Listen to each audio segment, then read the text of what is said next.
പോവാ.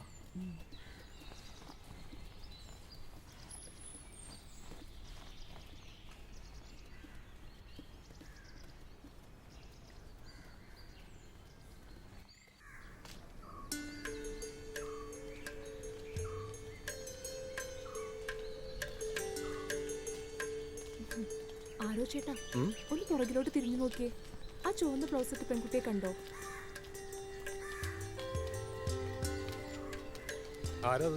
ജാഫേദ് ജൂതന്റെ മോളാ. നിനക്ക് വേണ്ടി ആലോചിക്കാൻ ഞാൻ വീരാങ്കുവിനോട് പറഞ്ഞിട്ടുണ്ട്.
കല്യാണത്തെക്കുറിച്ച് നീയൊന്നും പറഞ്ഞില്ല.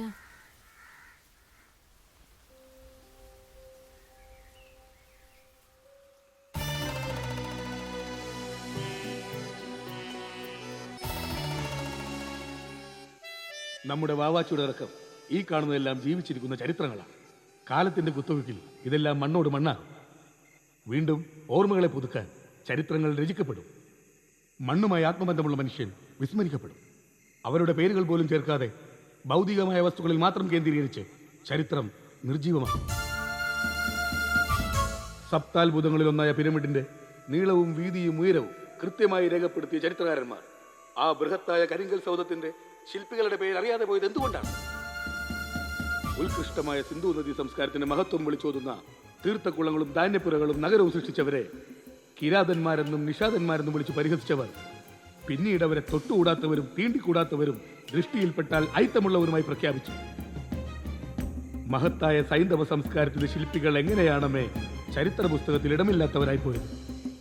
മലയാള മണ്ണിലെ ജൂതചരിത്രം നാളെ എഴുതപ്പെട്ടേക്കാം. പക്ഷെ അന്നവർ മട്ടാഞ്ചേരിയിലെ ജൂതത്തെരുവും സിനഗോഗും അവിടെ ജീവിച്ചിരുന്ന പരദേശി ജൂതരെന്ന വെളുത്ത ജൂതരുടെയും കഥ എഴുതി തൃപ്തിയടയും. 2000 വർഷങ്ങളോളം ജൂതരക്തം സിരകളിലേന്തി തനി മലയാളികളായി ഈ മണ്ണിൽ ജീവിച്ചു മരിച്ച കറുത്ത ജൂതരെന്ന മലബാറി ജൂതരെ അവർ പാടെ വിസ്മരിക്കും. കാരണം ചരിത്രത്തിലായാലും ജീവിതത്തിലായാലും കറുത്തവനെന്നും കറുത്തവൻ തന്നെയാണ്.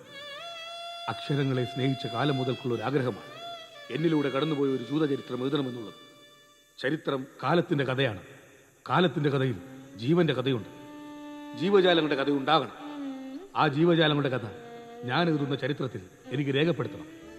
അതിനായി ഇന്നലെയുടെ ചരിത്രവും പേറി ഭാരതത്തിൽ അങ്ങോളം ഇങ്ങോളം ചിതറിക്കിടക്കുന്ന ജൂതക്കല്ലറകളുണ്ട്. അവിടേക്ക് എനിക്ക് എത്തണം. അവിടുത്തെ കല്ലറകളിൽ മേൽ ഉറങ്ങാതിരിക്കുന്ന തലക്കല്ലുകളോട് ഒരുപാട് കാര്യങ്ങൾ എനിക്ക് ചോദിച്ചറിയണം. അതിനുവേണ്ടി ഒരു വർഷം അമ്മ എനിക്ക് തരണം. അത് കഴിഞ്ഞ് അമ്മ പറയുന്നത് എന്തും ഞാൻ അനുസരിക്കാം. അമ്മേ, നിന്റെ ഇഷ്ടത്തിന് അമ്മ ഒരിക്കലും എതിരെ നിന്നിട്ടില്ല. അതാണ് നിന്റെ ഇഷ്ടമെങ്കിൽ അങ്ങനെ തന്നെ നടക്കട്ടെ.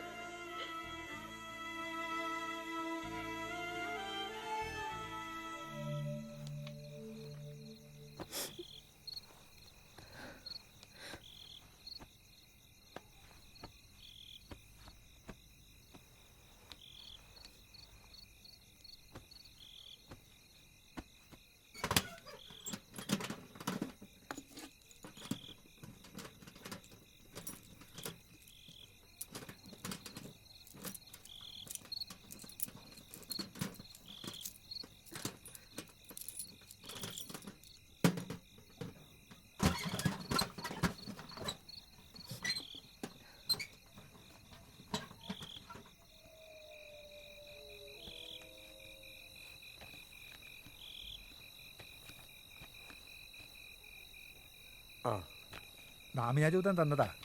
ഉത്തരേന്ത്യയിലെ കുറച്ച് ആളുകളുടെ വിലാസവും അവർക്ക് കൊടുക്കാനുള്ള കത്തുകളുമാ. വീരാകുഞ്ഞെ, ഉമ്മാച്ചിയും സലോമിയും നിന്നെ ഏൽപ്പിച്ചിട്ടാ പോകുന്നത്. ഏയ്,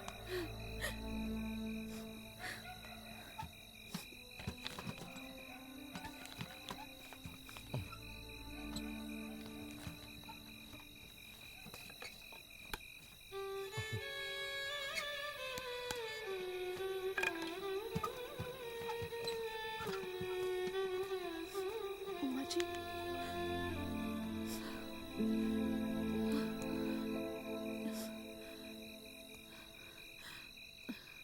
ആരോ